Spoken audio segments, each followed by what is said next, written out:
নমস্কার, দেখছেন কলকাতা টিভি। আপনাদের সঙ্গে আমি ইন্দ্রাণী। শুরু করছি আরো 12 যে গুরুত্বপূর্ণ খবরের দিকে নজর রাখবো। ইরানের নানা স্থানে মিসাইল আক্রমণ ইসরায়েলের, এবং ইসরায়েলের ইতিমধ্যেই আক্রমণ নেমে এসেছে। ইরানের বিভিন্ন জায়গায় ইসরায়েল আক্রমণ করেছে। শুরু হয়ে গেল ইরান ইসরায়েল যুদ্ধ, যে আশঙ্কা করা হচ্ছিল এবং এরকম সম্ভাবনার কথা বৃহস্পতিবারই বলা হয়েছিল কলকাতা টিভিতে। 100টি ড্রোন ছুঁড়ে হামলা ইরানের, হামলা মানল ইসরায়েল। ইরানি ড্রোনকে আকাশেই ধ্বংসে সক্রিয় ইসরায়েলি আকাশ সুরক্ষা ব্যবস্থা।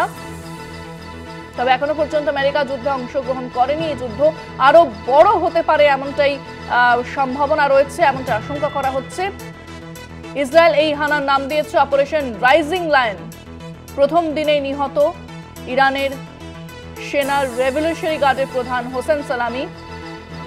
ইরানের বিবৃতি, যদিও আমরা যুদ্ধ করিনি, জবাব দেব, এমনটাই কিন্তু ইরানের তরফ থেকে বলা হয়েছে। এবং মধ্যপ্রাচ্যের পরিস্থিতি কোন দিকে যাচ্ছে সেদিকে অবশ্যই আমাদের নজর রয়েছে। এবং এই যে দু দেশ আবারও তারা সংঘাতে লিপ্ত হয়েছে, আমরা এই বিষয়ে আরো বিস্তারিত জানবো। আমাদের সঙ্গে নিউজ রুম থেকে সরাসরি রয়েছেন আমাদের পলিটিক্যাল এডিটর আশিস চট্টোপাধ্যায়। আশিস দা, এই ইরান এবং ইসরায়েল যুদ্ধ রীতিমতো শুরু হয়েছে এবং এই আশঙ্কার কথা কলকাতা টিভিতে আমরা আগেই জানিয়েছিলাম। সেই মতো কিন্তু দুদেশ তারা সংঘর্ষ এবং পাল্টা সংঘর্ষ তাদের শুরু হয়েছে। এই মুহূর্তে আশিস দা, ঠিক কি আপডেট উঠে আসছে? দেখো, কালকেই আমরা এরকম খবর করছিলাম যে ইরানের নানা স্থানে অসমর্থিত সূত্রে রহস্যজনক বিস্ফোরণের খবর আসছে। তার মধ্যে দুটো জায়গা, একটা কেমিক্যাল ফ্যাক্টরি বলে বলা হচ্ছিল বা কেমিক্যাল প্ল্যান্ট, আরেকটি বলা হচ্ছিল তেল শোধনাগার। সেখানে বিস্ফোরণ হয়েছে এবং বিরাট বড় আগুনের ছবি আমরা দেখিয়েছিলাম গতকাল বৃহস্পতিবার। এই দুটো ছবি আমরা দেখাতে পেরেছিলাম, কিন্তু তাছাড়াও নানান জায়গায় রহস্যজনক বিস্ফোরণের খবর মিলছিল, ছবি মিলছিল না।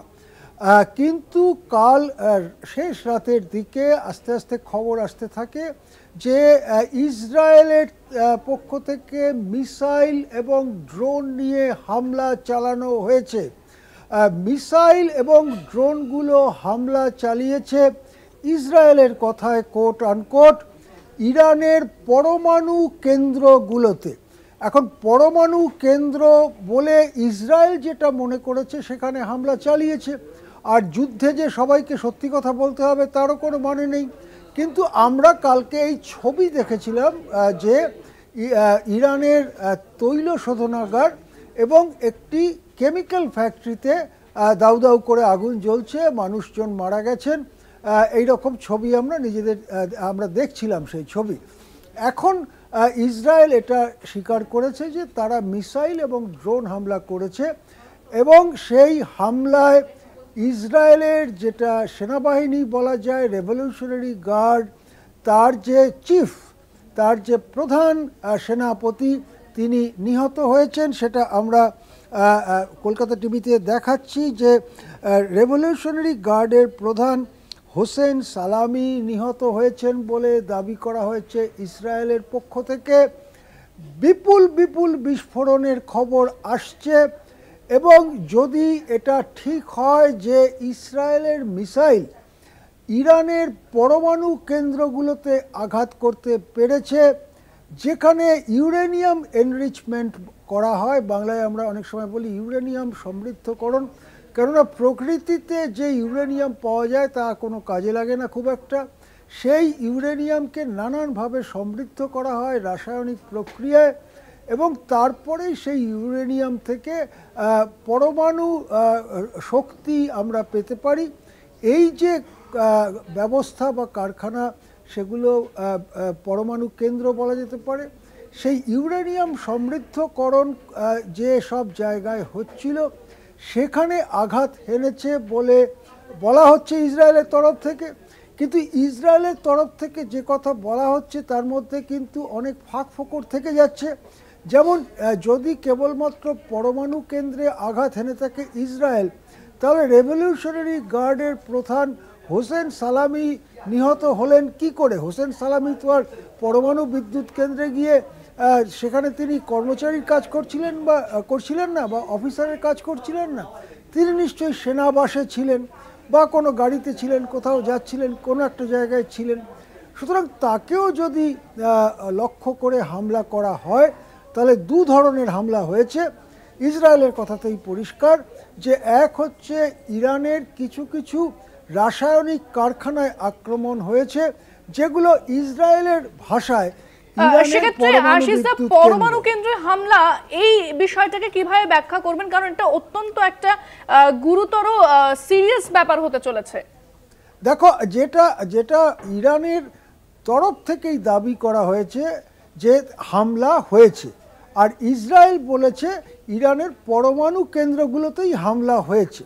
এখন পরমাণু কেন্দ্রে যদি হামলা হয় এবং সেখানে যদি একটা ধ্বংস হয় আর কি পরমাণু কেন্দ্র, তাহলে সেখান থেকে বড় সড়ো বিকিরণ বেরোবার কিন্তু বিরাট ঝুঁকি রয়েছে। আমরা এর আগে যে সমস্ত এই ধরনের দুর্ঘটনায় কোনো পরমাণু বিদ্যুৎ কেন্দ্র থেকে বা পরমাণু কেন্দ্র থেকে বিকিরণ বেরোবার ঘটনা দেখেছি, তার মধ্যে সবথেকে বড় যেটিকে ধরা হয় সেটা হচ্ছে চেরনোবিল কাণ্ড। সেটা 1986 সালে তৎকালীন সোভিয়েত ইউনিয়নের অন্তর্ভুক্ত ইউক্রেনের মধ্যে প্রিয়াপিয়াত বলে একটি জায়গাতে চেরনোবিল পরমাণু বিদ্যুৎ কেন্দ্র ছিল। সেটিতে একটি দুর্ঘটনা হয়, দুর্ঘটনায় সেখানে বিস্ফোরণ হয় এবং বিকিরণ ছড়িয়ে পড়ে। সেই বিকিরণ সম্পর্কে গবেষণা করে কি জানা গেছে, 30 কিলোমিটার ব্যাসার্ধের মধ্যে কোনো প্রাণী থাকতে পারে না। সমস্ত প্রাণী সেখানে মারা গিয়েছিল। মানুষজন যতটা বেরিয়ে যেতে পেরেছিলেন বেরিয়েছিলেন, কিন্তু অনেকেই মারা গিয়েছিলেন। তারপরে 500 কিলোমিটার রেডিয়াসে প্রবল রেডিয়েশন ছিল।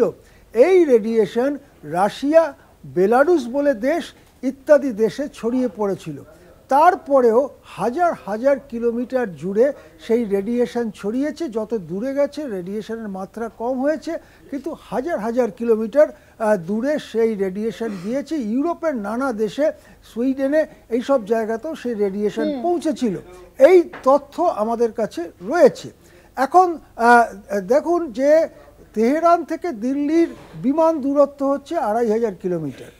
সুতরাং তেহরানে যদি বড় সড়ো বিকিরণ ছড়িয়ে পড়ে, তাহলে সেটা যেমন ইরানকে গ্রাস করবে, ইরাককে গ্রাস করবে, কুয়েতকে গ্রাস করবে বা অন্যান্য কাছাকাছি দেশগুলোকে গ্রাস করবে, তেমনি সেই বিকিরণ কিন্তু ভারতেও পৌঁছতে পারে আফগানিস্তান, পাকিস্তানে।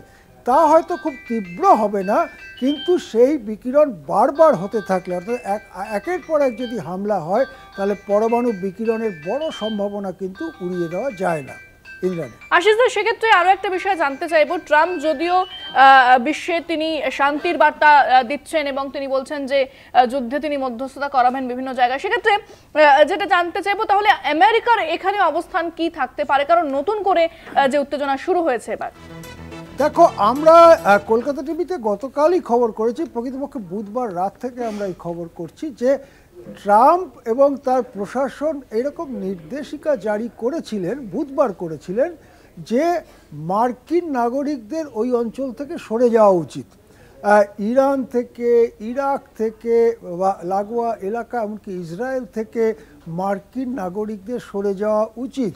সেই নির্দেশিকা যখন দেওয়া হয়েছিল, তখন ট্রাম্প ওই এলাকাটাকে ডেঞ্জারাস, বিপজ্জনক বলে উল্লেখ করেছিলেন।